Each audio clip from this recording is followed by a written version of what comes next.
Samantala, kinumpirma ng US Indo-Pacific Command na kinontrata ng US Department of Defense ang private plane na bumagsak kahapon po sa Maguindanao.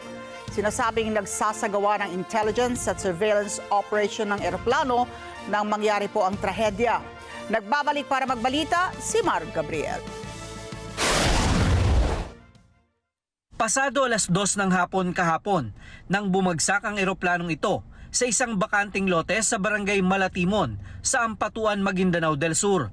Agad itong itinawag ng mga residente sa otoridad na mabilis namang rumesponde sa lugar.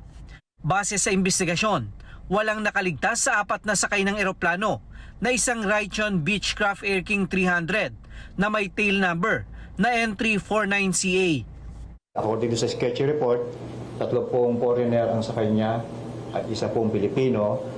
Kasalukuyan pinaprocess po ng SOCO ng PROBAR pero hindi pa po magkakilanlan yung mga biktima ng nasabing pagbagsak ng eroplano. Wala namang naitalang nasaktan sa mga residente sa lugar maliban sa isang kalabaw na nadamay sa insidente. Ayon sa PNP, sinicure na ng mga tauhan ng Maguindanao Police ang crash site habang hinihintay ang mga investigador mula sa Civil Aviation Authority of the Philippines. Ang testimonya lang po ng mga nakakita ay mula sa himpapawid, ito po daw ay umuusok at nasusunog hanggang sa bumagsak po siya. Yung weather conditions ay para doon sa mga nakasaksi sa baba, wala naman daw kakaiba, walang bagyo, walang malakas na hangin.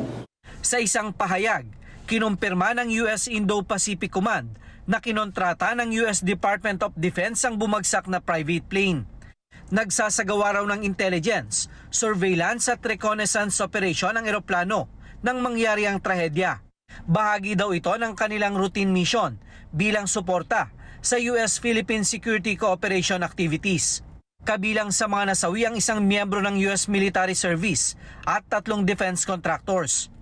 Hindi pa inilalabas ang pangalan ng mga biktima hanggat hindi pa naabisuhan ang kanilang pamilya kaugnay sa nangyaring trahedya. Patuloy daw na iniimbestigahan ang sanhi ng pagbagsak ng eroplano.